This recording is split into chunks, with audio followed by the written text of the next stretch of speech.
Hello everyone, Alistair Gold here. The World Cup is done. We can now fully look ahead to Tottenham Hotspur and all that brings with it, good and bad. Brentford, of course, Boxing Day.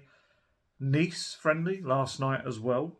And the usual fun and games around Antonio Conte, which let's get straight into that because I've seen all the recent stories, of course. It's a transfer window coming up. Anyone would think there's something that Antonio Conte might want out of this transfer window. We see it every single window so far. I mean, he's only had 3. This will be his 3rd. And each time, stories about his future always come out around the transfer windows. Always. And hey, I am not saying he's putting them out there. But what I am saying is I'm sure he has absolutely no qualms about them being out there because it's just a thing that happens. It is. I think it's happened at previous clubs as well.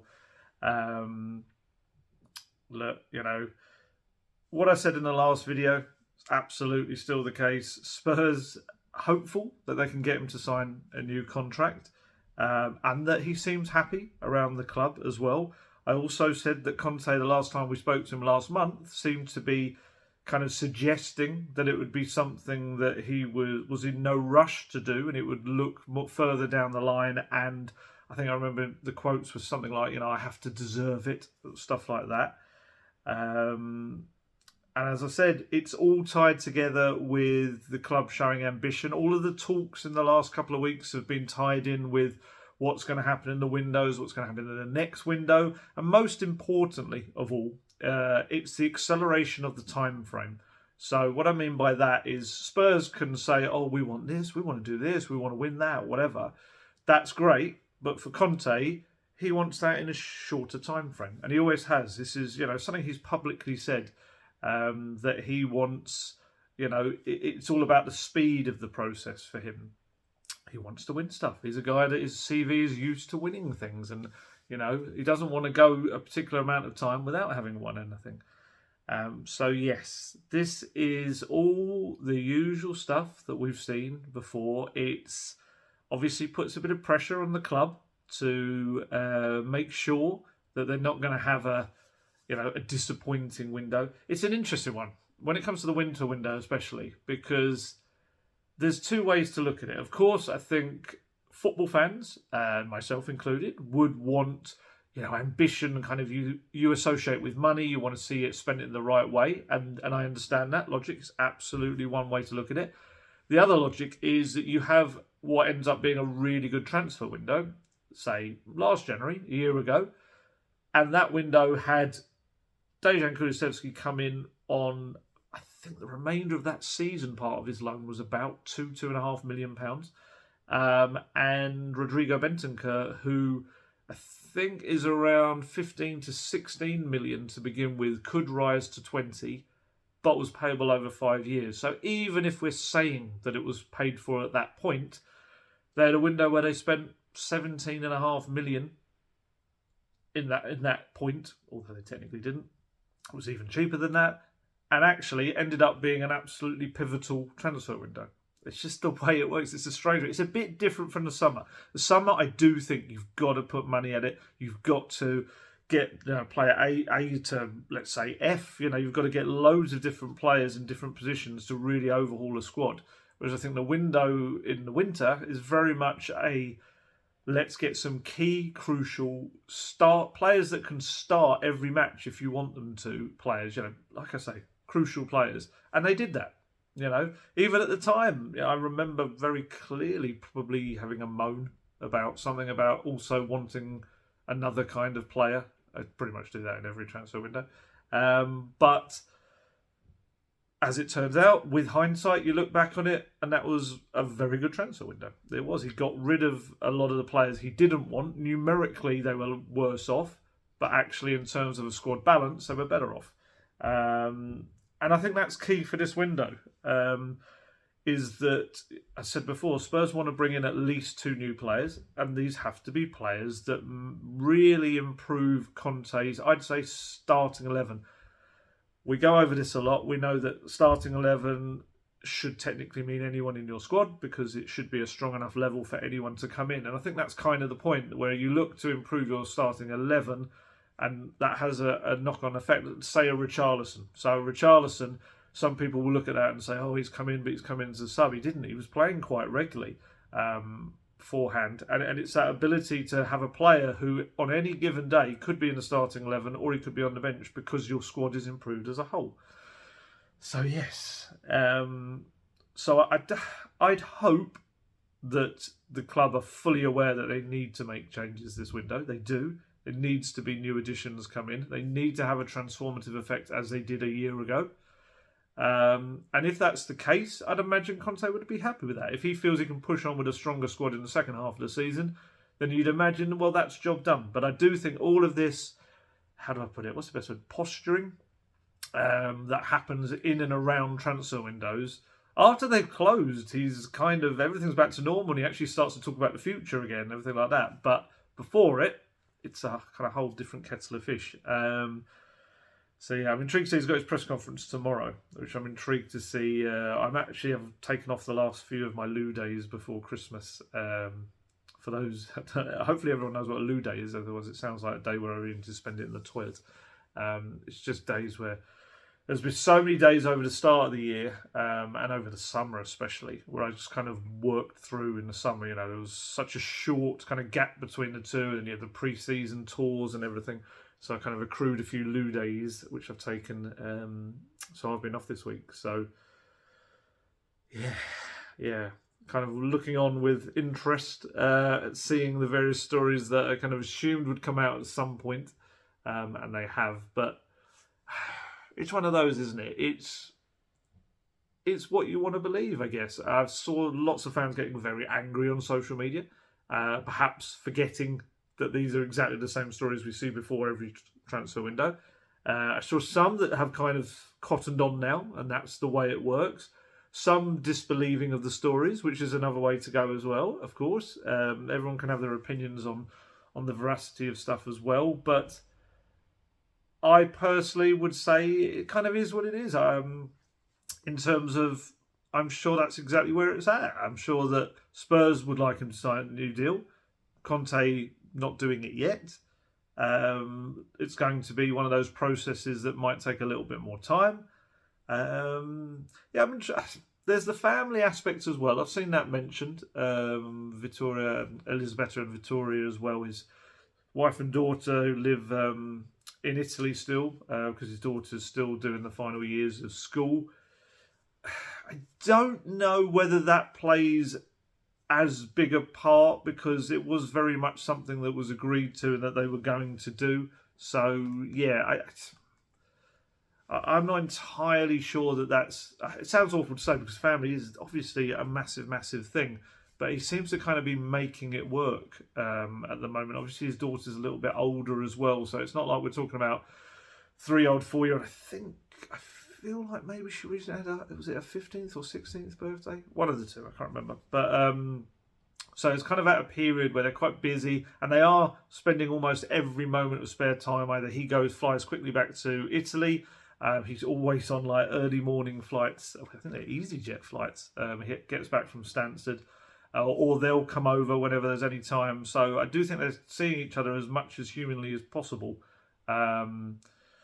That is the handy thing, I guess, of, you know, I've said this before, when I've had my little breaks, having Milan, 2-hour flight away, and lots and lots of flights a day from Stansted as well. He's actually very well based to get back and forth from Italy quite easily.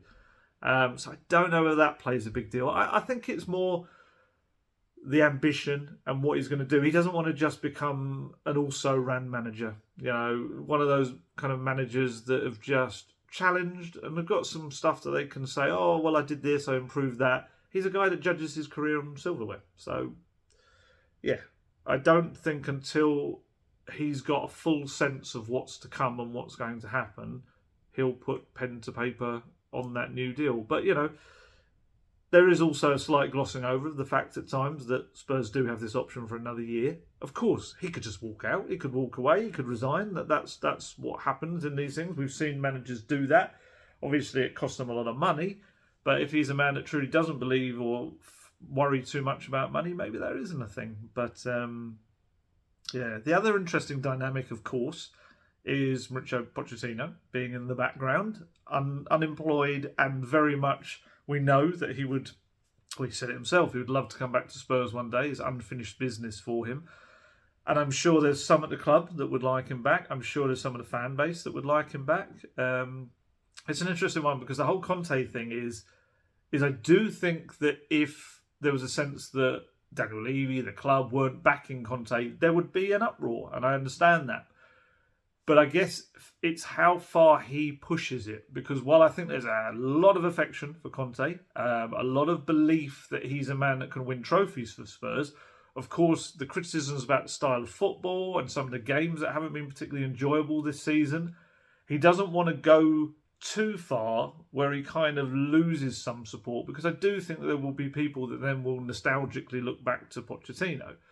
Poch for me is an interesting one. Obviously, I kind of know him very well from covering for years at Spurs. And I do believe, personally, this is after Conte. This is not saying for him to replace Conte, anything like that. But if Conte were to ever decide he'd had enough or Spurs had enough, there is a part of me that definitely feels that if anyone deserves a chance with Spurs and having a bit of financial backing behind him, it probably is Mauricio Pochettino because of everything. He massively overachieved and punched above his weight with Spurs when they had very little money to spend. He was the man for a club that was building £1 billion stadium that really couldn't put much towards it. And we can't forget, he did finish top 3 for 3 years in a row, second one of those years as well, took him to a Champions League final. I do think sometimes disillusionment towards the end of Poch's reign definitely has rewritten some of what he's achieved. He did fantastic things. And I do think if anyone's earned that chance, I always used to say that about Martin Jol as well.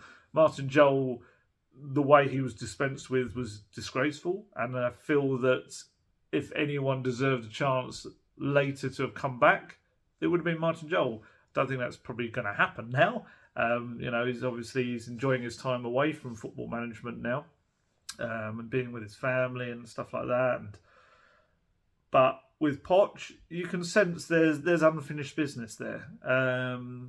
Personally, I'm a big fan of Antonio Conte's, and I do think that if he's given the backing and he just kind of focuses on the football, I think he will win things with Spurs. So I'd like to see that happen first, to be honest. But the Pochettino dynamic is an interesting thing because, it's how far, I guess, Conte pushes the club and the fans, I guess, in terms of the way he will be, because he's an emotional chap.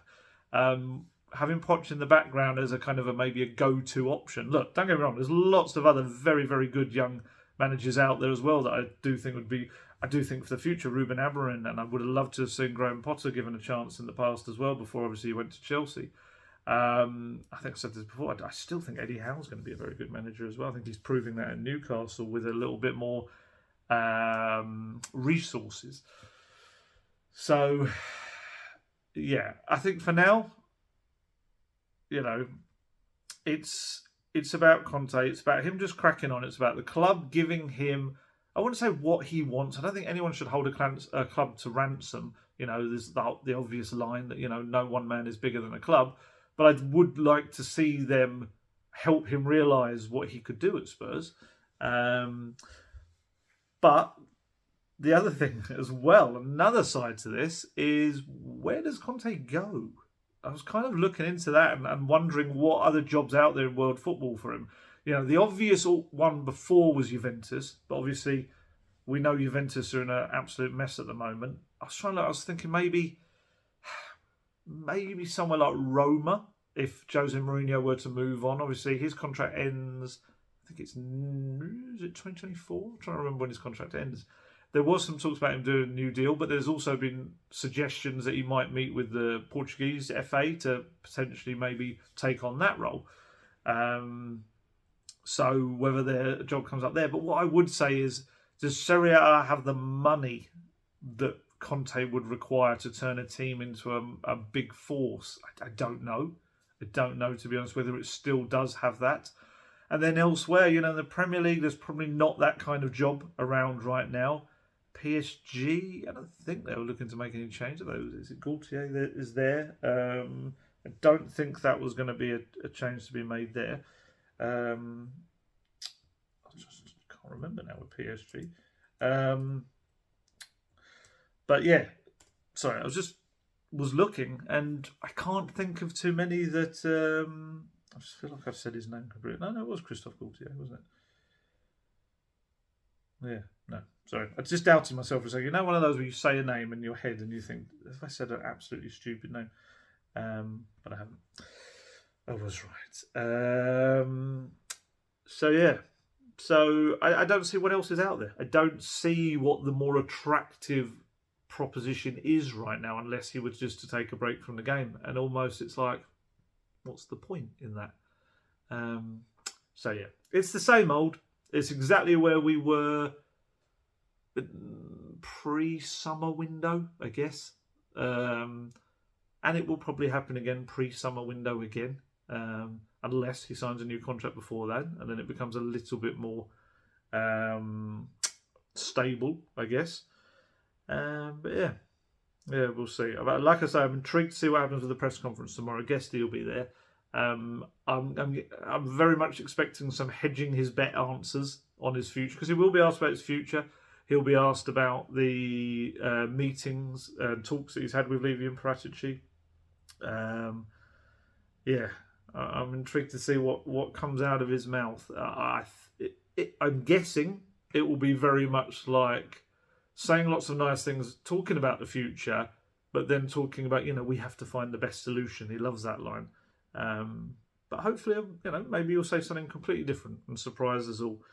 So yeah, so that's all the Conte stuff. Future-wise, it's one of those where I just wouldn't get too excited either way about it right now. I think we need to see what happens in the coming weeks before we kind of get more of an idea of what's to come next. But yeah, all I would say is, Spurs, Conte by now. Just don't get too carried away in either direction. So since the last video, the World Cup has finished. We had the World Cup final and the third place playoff. Obviously, we know that Spurs have a new World Cup winner in Christian Romero. And obviously Hugo Lloris came so close to being the first male captain in history to win back-to-back World Cups. I thought Hugo had a very good game. Again, although he saved some big penalties, there's this weird thing in shootouts. I don't always feel that he's a penalty shootout keeper, in terms of you don't really expect him to make saves in shootouts. I could be wrong. The stats may prove me otherwise, but just from memory, I know of some big saves he's made during games against Man City, against Arsenal. I remember those. But in terms of an actual shootout, I can't remember too many of them. I wouldn't say he's a specialist. But he did play well. I thought Romero played well as well. I felt he's got better and better and better as that tournament's gone on. So brilliant for him. It'd be interesting to see now kind of Conte's always wanted to really work hard with Romero. So now I guess the idea is to make him world class as well as a world champion, and I do think he's on the border, the verges of being world class. He just needs I think his concentration levels, consistency. Obviously, the fitness has been an issue for him at Spurs as well. The little kind of problems that he's picked up, and now it's keeping the mind of someone that's reached the pinnacle and using that as a foundation rather than them feeling they've reached the pinnacle and there's nothing else to do, because it's only the pinnacle in international football. There's a lot to win in club football, and he could go on to be one of the best defenders in the world. It's difficult, isn't it? Because when you've won the World Cup, you kind of say you are one of the best defenders in the world. It's a very difficult way to quantify after that's happened. Ivan Perisic had a terrific World Cup, got his third place medal. Again, remarkable for a country of Croatia's size. Their World Cup record, when you look at what they've done since they had their first World Cup, it's just incredible. I asked around before I did this video, people in the club, about whether there was any chance of any of those three being back for the Brentford game, and I was told possibly. So that's something to hold on to. I must admit, I assumed all three might not, and when I, possibly it could mean 1, 2, 3. It could mean, maybe not any of them. I'd imagine they'll be offered a little bit of time. I saw a quote from Romero's dad, I think it was, amid all the excitement in Argentina after the victory, saying that Spurs have asked him to come back quickly, so he hasn't got a lot of time. Yeah, it's an interesting one to see what happens, because obviously Forster is now back. Looked quite bright against Nice last night, made some good saves. So I don't think Conte would be absolutely devastated if he has to play Fraser Forster. He's a very experienced Premier League goalkeeper. Romero obviously would be a shame, especially as he is now in form. And this is the thing, these players are fit as well. They've been playing matches, so obviously there'll be a little bit of tiredness there, but they'll have had this kind of week off to slightly recharge. With Perisic as well, slightly longer. It would be 9 days, wouldn't it, before the Brentford game from his. Yeah, so keep an eye on that. That word possibly. We'll see what that means and where it brings us. But we're going to talk about Matt Doherty. He's had a very good pre-season, or mini pre-season. Of course, we should caveat it's Motherwell, Peterborough under 21s and Nice. But yeah, I think if he has to play on the left on Boxing Day, I don't think Conte would be that disappointed with that either, because he's looked very, very sharp. But of course, it would be better to have them back. Harry Kane's situation. Harry Kane came back earlier this week, was doing some kind of low-level stuff in the gym, of course chatting to the coaches, Conte chatting to him obviously about everything that's happening, because he's obviously got to get his kind of head back straight again. And he was at the match last night, and I think he was kind of starting proper training today. Poor old Harry Kane. I've been hearing some horror stories from people that know him, that some of the disgusting things I think he's been sent through the post and stuff. I mean, honestly, really disgusting things being sent through the post, just because he missed a penalty. It's just incredible. Horrible things in the post. Every kind of, whatever you're imagining that I'm saying is probably true, as in terms of different things that he's been sent. How people find people's addresses? What would possess you to actually track down someone's address and then send something disgusting? It's just beyond me. But there you go.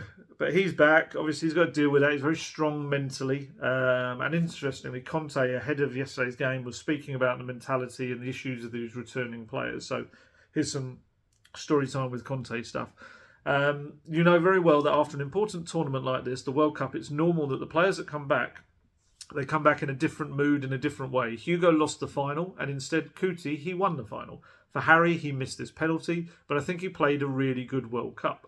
For sure, they have to try to put to one side this experience. Every experience is very important in your life, but at the same time, you have to know now that we have to start to think again about Tottenham and try to do their best.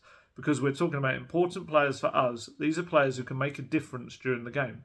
For sure, in this type of situation, it's important also to speak with the players to understand very well their mood, the way that the World Cup affected them in a positive or negative way, and try to overcome together these experiences. The coach has to be good to find the right balance in both cases, if you played a great World Cup or if you played a World Cup and something happened that went wrong. So Conte will have spoken to them all.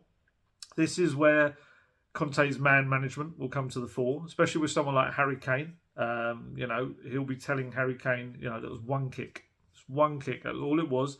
Had a terrific World Cup. And now you get that out of your system by scoring goals. You get that out of your system by playing well. I'd be shocked if Harry Kane isn't starting against Brentford. It's an ask. Of course it is. I mean, let's say if we're training today, is Thursday, Friday, Saturday, Sunday. Got 4 days of training before it. And let's not forget, it's not like he was playing a long time ago. He's had a massive break or anything. He should have a semblance of reasonable match fitness as well. We'll say was trying to think of how you could do it. The only way is you could play Sonny up front. Sonny's been a bit ill this week as well. We'll talk about that in a moment. He had a bit of a fever in the week. It'd be a huge game to shove poor Harvey White in as the false nine again.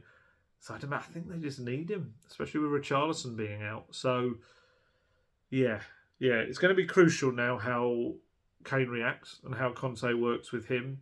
I think Lloris is maybe slightly different. You know, he's a guy that's won the World Cup, so to lose a final, of course, would be incredibly disappointing.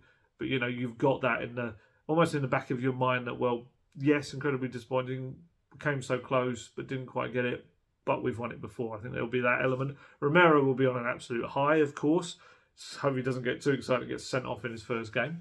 And then you've got Harry, where it's a different situation. He's probably the one that needs the most work, I'd say, out of those guys. So this was where Conte will come to the fore. But yeah, so he's had this work time to work with the other players. A few of them more involved this week that have come back from the World Cup. It's been an important period, I feel. It has been like a pre-season. I've got some good Dejan Kulusevski quotes towards the end about what they've been doing and some of the new things as well. I'll just read these from Conte. This kind of sum up not only the work or the players that he's been specifically trying to improve, but also some of the little kind of problems they've been having as well. So he says, I think we exploited this period very well, especially for players like Skippy, Bissouma, Matthew Doherty, also for players who started to work with us later. I think we did a really good job with these players. It was good to have time to recover Ryan Sessegnon. He's still not 100%, but now he's ready. I think we've worked very well. We used this period to improve our physical condition and also the tactical aspect. For us, this could be a good game. Sorry, this was the Nice game I was talking about just before. But I have to be honest with you, we have some problems with some players because Sonny, in the last 2 days, he didn't have a training session because of a fever. The same today with Skippy and Spence. Many players have had a bit of a stomach problem. It will be a good opportunity to see some young players and to give space, to give time to players who previously didn't play a lot, like Hill, he calls him Jill, White, also Pape Sarr. I think it's Pap Sarr from what someone told me, but Conte calls him Pape Sarr. I hope also to recover for Skippy for tomorrow, but today he didn't train because he has a fever. This is where you insert narrator's voice. Skippy did not recover in time for the match. And he said about looking forward to the Brentford match, if it was today, I have a lot of headaches, but I know we have days to recover the players and other players are coming back. I repeat, to manage this situation for every manager, especially for a manager who had many players involved in the World Cup, is not easy because you find players in different physical conditions, but we have to play and we must be ready. And he gave a little bit of an injury update on some of the players as well. He said Ben Davies is okay and started to work with us last week. He has recovered, which is brilliant news. Ben Davies had this abdominal injury. There was some doubt whether he'd be back for Brentford, but he's back. I think he got a couple of minutes as well against Nice last night, so that's fantastic. Rodrigo Bentancur has started to work. I think that he's going to be good for the game against Aston Villa, so that's brilliant. That's what I told you last week. There was a hope that he'd be back for that. For Richie, tomorrow he's going to have an MRI scan to know very well the importance of the injury. After tomorrow, we'll see very well the time he needs to recover. That was, I think he said that 2 days ago. From what I understand, since that scan, Richarlison's it's still the time frame of 5 to 6 weeks from the injury, which I think I worked out was mid-January, early to mid-January. So, it's just kind of confirmed roughly what they thought. I think that was his second scan. I'm sure he had a previous scan. But, So, Richarlison will take that a little bit longer. But then he could be a quick healer. He was... there was some fears, weren't there, when he first did his pre-World Cup injury, that he'd be out for a long time, and he wasn't. So let's hope he's a quick healer, because I think Spurs will need him earlier in January rather than kind of mid-January. So the game itself, full disclosure, I think I said this in the last video anyway, I wasn't at the game. I was planning this morning to watch the full highlights, but unfortunately Spurs didn't put them up on Spurs Play. They put extended highlights. So I've seen essentially like an 8-9 minute supercut of the game. I had a Christmas meal with some friends I haven't seen in a long time yesterday that had been booked up in the planner for a long time. So Guesty was there. So what I've done is I've watched the extended highlights, but also Guesty, who was there, has filled me in on everything else, really. Lots of little bits and pieces. So, yeah, I've got a very good idea of what happened and what I didn't see. As I say, 1-1 draw with Nice. Matthew Donaldo, do we call him now? 4 goals in 3 games. Just been, remarkable time for him. He looks so sharp. No Jed Spence Oliver skip, like I say, because they had fevers. Sonny he had the fever slightly earlier, so he was back, able to play a few minutes towards the end. Interesting to see how that stomach bug has kind of affected players and whether it will now affect other players. It starts to pass around. It was interesting because he said it in the video about the stomach problems, but then on the website, I saw some quotes where the stomach bit was taken out. So obviously I'm assuming it was a stomach bug, but you'd imagine if he's saying a few players have had stomach problems, then it would be a bug. But yeah, Spurs seem to create quite a few openings, a few chances, some nice sweeping moves. There was one in particular that really caught my eye. It was played all the way out from the back amongst the defence, came down the left-hand side where Doherty played a really nice ball around the defence into Brian Hill's path. I think he hit a shot straight at Kasper Schmeichel, who was in the Nice goal. But yeah, I was trying to think, Kulusevski had a good chance that Schmeichel seemed to let go through. I think it hit his shoulder. I think it went kind of past his hand, hit his shoulder, and then just about stayed out of goal. Emerson was back. Emerson had a flicked on header that the keeper just went straight to the keeper. I think he had another effort that was saved, and then Harvey White drilled the follow-up just wide. So they definitely had their chances. Nice had a few ex-Premier League players. They had who did they have? Ross Barkley. I remember he was out there as well. Pepe from Arsenal was out there as well, and obviously Kasper Schmeichel as well. Brian Hill, from what I saw, looked bright, and Guesty confirmed that. Said he had a really good game. Looked very, very sharp. Always looking to kind of take the game to Nice as well. Pace, trickery, all of that. So that was good. That's good from him that he's continuing. And to be fair, Conte is mentioning him a lot in his kind of any interviews we've seen. So hopefully that means he's catching his eye. Again, I'd still be stunned if he doesn't go out on loan in the next month. But he's trying to get himself a chance. That's all you can do. Such a shame that Jed Spence couldn't get a chance again, because obviously he played really well in the first 2 games against Motherwell and Peter under-21s. That's why I'm saying the opposition, because it's the caveat. And I would love to have seen him kind of up against a little bit of a tougher test in Nice, albeit again a friendly. But, he didn't. So it was Emerson and Doherty down the flanks. And Brian Hill, with Lucas Moura still kind of out at the moment, and Richarlison obviously out till mid-January, Brian Hill could get some more chances. He's going to be the man on the bench that they have to turn to, really. So, good opportunity for him, really. Conte will moan about it, and he will want more attackers, and he will look at that, and he will say, we only had Brian Hill, who was not a player playing very much. I'm interested to see how he uses that to his benefit. Another one who impressed was Pape Sarr. From what I saw in the highlights, looked very decent, very sharp, used the ball well. There's a really nice moment where you think he knocks it over Ross Barkley's head, runs around him, takes it on the other side, plays a first-time pass. I think it was maybe to Bissouma. He came on at half-time for Højbjerg. Højbjerg started the game. Pape Sarr came on for the second half, and Guesty was very impressed with him. He said he was like kind of one of his better players in the game. He felt it looked really sharp. Obviously for him, playing Nice, having been at Metz in previous years, won't have been a huge culture shock for him. So probably would be quite comfortable in that respect. But to also play some minutes in front of the Spurs fans would be a good thing as well for Pape Sarr.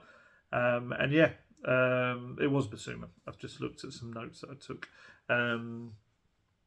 Obviously got some game time at the World Cup, played the whole second half against England as well.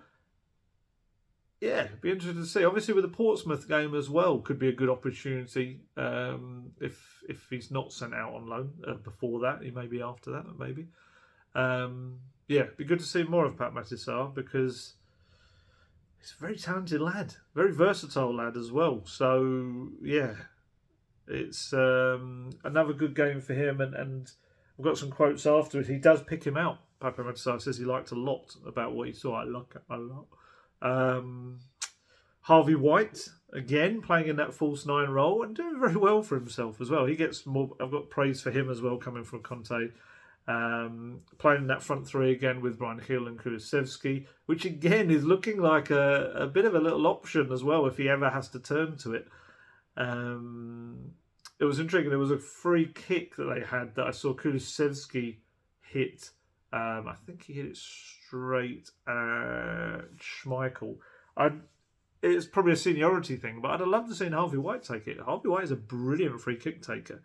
He had that big chance late on as well himself when he kind of hit it first time. And he hit it just past the left-hand post when, just a little bit more composure. Could have been another goal for him because he did score against Peterborough from close range.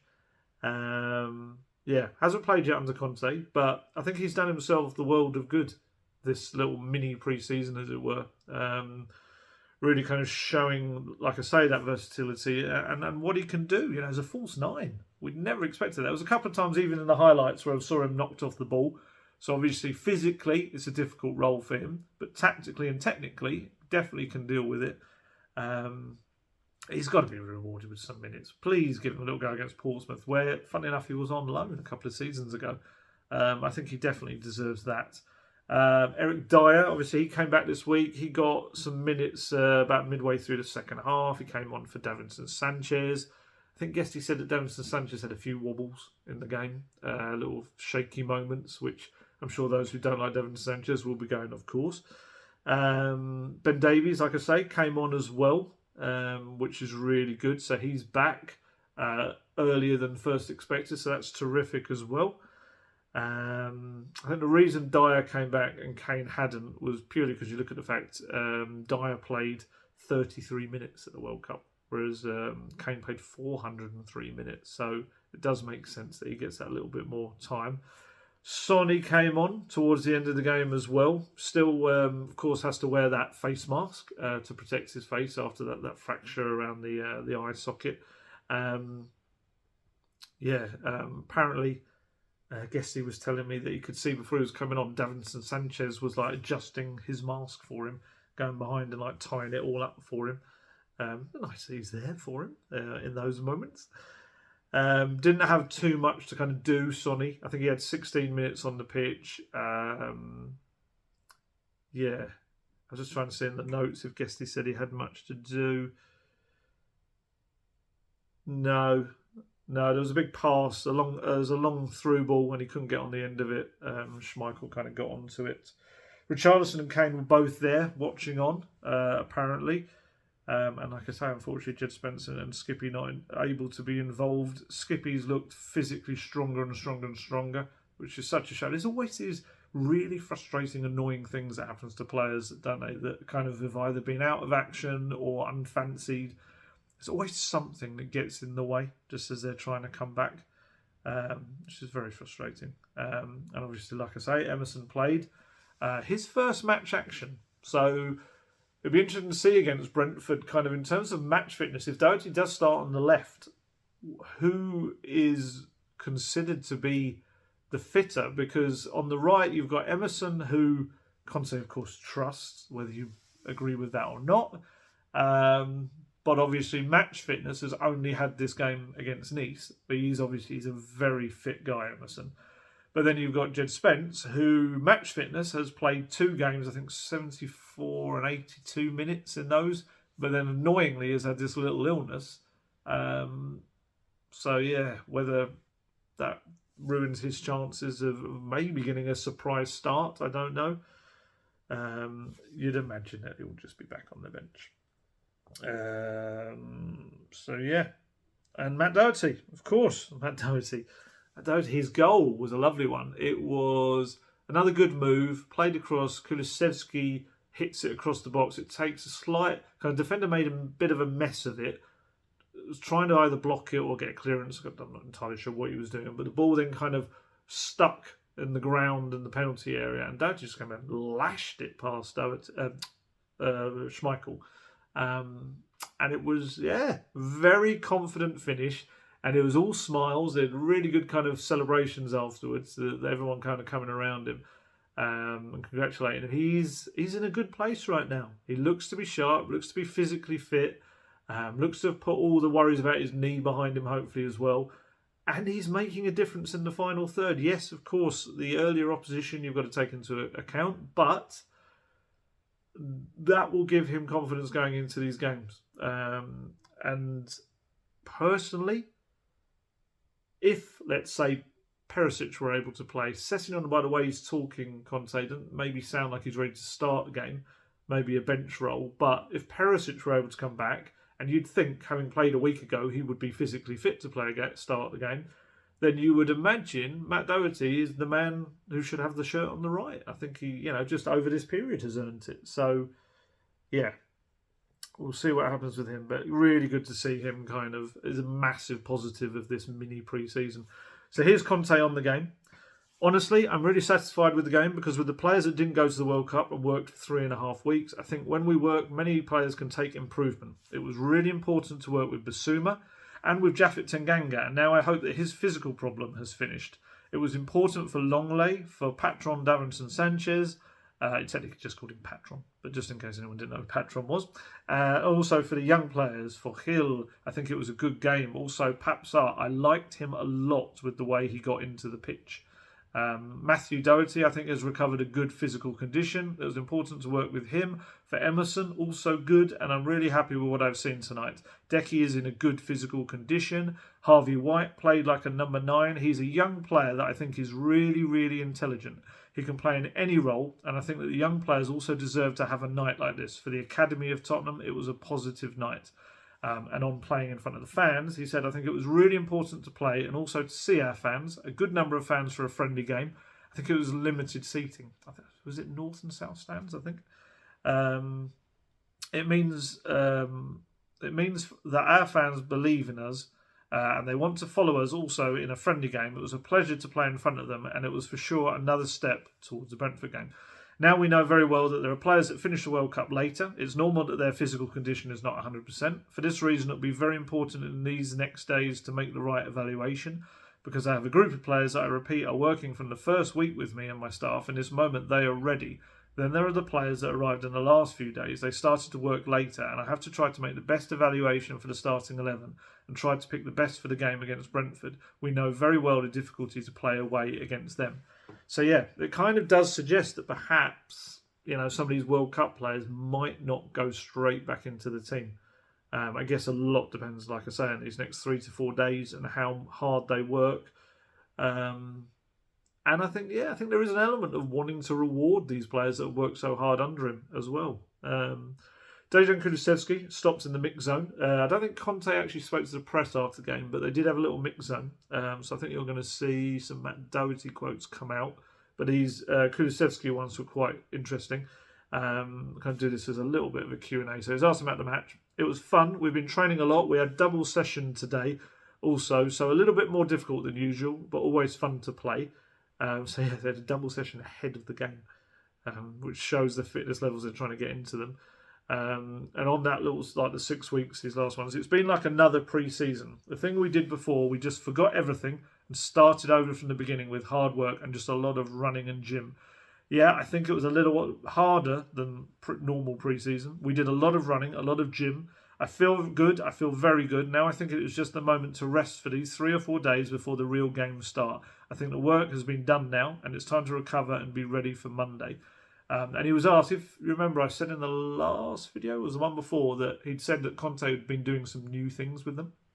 And he was asked exactly what he meant by that. He said, like you saw today, we tried to press high. I think we worked a lot on our pressing, and it's important we get better. We won the ball a few times today up the pitch, but I think that is the next thing, is when we win the ball, we have to choose the right pass so we can score. And he kind of was a bit cryptic. He says, I'm not telling you much. It's been a lot of training, been so much running in the dark, but in a way that is fun. It's fun also with your teammates, with your brothers, so we've been enjoying it. So he was asked a bit like, running in the dark? What? he said, yeah, sometimes the light doesn't work, so you have to run in the dark. And he was asked, like, what time's that? He said, I don't know, maybe 5 or 6, I presume means in the evening. So I don't know what's happened there, whether some of the Hotspur away lights haven't worked, or I don't know what's happened there, but that was a funny little kind of one for him to bring up. About the World Cup, he said, he was asked if he's spoken to people, players who'd been at the World Cup, and he said, yeah, absolutely, I think everyone did well, and I'm happy we also have a winner in Cuti Romero. He was asked about what to expect from Spurs in the second half of this season. He said, I expect better results in the first 6 months of the season. I think we can do better, and we've been working, so now it's time to show what we've been doing. We have a lot of quality players that can still make more. We have very good players that you saw at the World Cup also, and almost every player did very good. So I think we just have to stay healthy and play like we can. And it was put to him that, of course, Spurs had a really good second half to last season. And he said, we absolutely did, and I can't wait. We're in a good position in the Premier League. We're in the Champions League against Milan, so it's going to be 6 months, but it's going to be fantastic, and I'm looking forward to it. And he was also asked how Antonio Conte has been. And he said, no, he's good.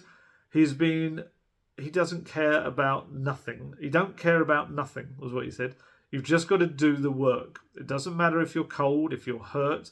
It doesn't matter if it's dark or if it's raining. You've just got to do the work, and that's how it's supposed to be. So, yeah, life under Antonio Conte there for you. But, yeah, so that's it, really. That's kind of everything, I think, from the last few days. I don't think there's probably too much more to talk about at this stage. Obviously, like I said, the press conference tomorrow give us more interesting insights into what Conte's been thinking about things and how he reacts to some of the probing from the reporters that is clearly going to come. And then we have Brentford on Boxing Day. Early start. It's the lunchtime kickoff, so annoyingly for me, on Boxing Day, I think I've got to leave at about 7:30 in the morning. So, yeah, not ideal after a Christmas day, but hey, Premier League's back, so I'm not going to grumble about it. Yeah. So let's see what the second half brings. It's going to be interesting to see what Conte's done with them. I'm hoping, because pressing has always been a bugbear of mine. When Spurs press, for me, they're fantastic. When they press properly, that's one of the most exciting ways, I think, of seeing Spurs play. So the fitness side that he's been working on, let's see kind of what that's done to them. It could be, the more I think about it, I do wonder whether Bryan Hill could start. Maybe he starts with Kulusevski, with everything they've been working on. You never know. If Sonny and Kane, one of them isn't ready to start, then automatically that kind of happens, doesn't it? Thinking about it, it just kind of crossed my mind. I was thinking about the pressing, that Bryan Hill has been worked on to press in these last 5-6 weeks. So, yeah, if he wants to do that, and then you've got someone on the bench to come on, maybe he does it that way around. Bissouma, I think this has been a big period for him, and now he can have a really good second half of the season. Guesty said he was excellent. I forgot to say that. Guesty said he was excellent, Bissouma, last night. Really, really ran the game. And obviously the other games that I've seen, albeit against lesser opposition, he's done exactly the same. So we know he's going to have to start against Brentford because Bentancur's suspended and might not have been ready injury-wise anyway. So you have him and Højbjerg in there, and Skippy available to play if he did want to go with a 3. So big time for Bissouma, big time for Matt Doherty, and obviously returning players as well to either enjoy what's been happening, like Romero, or get certain things out of the system, like Lloris and Kane. And Eric Dyer, of course, having been overworked before the World Cup, now, like I say, 33 minutes of action. So he should be nice and fresh and ready to play. Yeah. And I think Eric Dyer was playing far better before that kind of mad rush of games. So having him a bit fresher and mentally less fatigued will be a good thing, because he was making some silly mistakes, I think, towards the end. So, yeah, let's see what it brings. And then we've got the January transfer window as well. And then you've got the excitement of will he, won't he, with Antonio Conte, which is going to happen. And there's Harry Kane's contract as well. Where's that all going to lie? Where is that going to tie up with things? Where's his mind at after the World Cup? Don't know why I had to point to his mind like you didn't know where it was. Where is his mind at after the World Cup? We'll have loads to talk about. I can't wait, honestly. As you can tell, I haven't entirely enjoyed this break. The World Cup on the pitch was better than I expected it was going to be. But still, it's nothing like Tottenham Hotspur, the Premier League, the Champions League. You've got the FA Cup to come as well. So yes, I'm very much looking forward to it. Right, so I'm going to head off now. This will, of course, be the last video before Christmas. So honestly, I hope you all have an absolutely wonderful Christmas day and Boxing Day and all the festivities. And I will hopefully try to do a video on the 27th. I'll try and do another one. We'll talk about Brentford. We'll talk about everything. Things Conte said, what's to come. Looking ahead to the Villa game on New Year's Day as well. And yeah. Oh, it's back. It's back. Fantastic stuff. So yeah, honestly, have a brilliant Christmas. And as always, stay healthy, stay safe, look after yourselves, and I shall catch you later. Goodbye.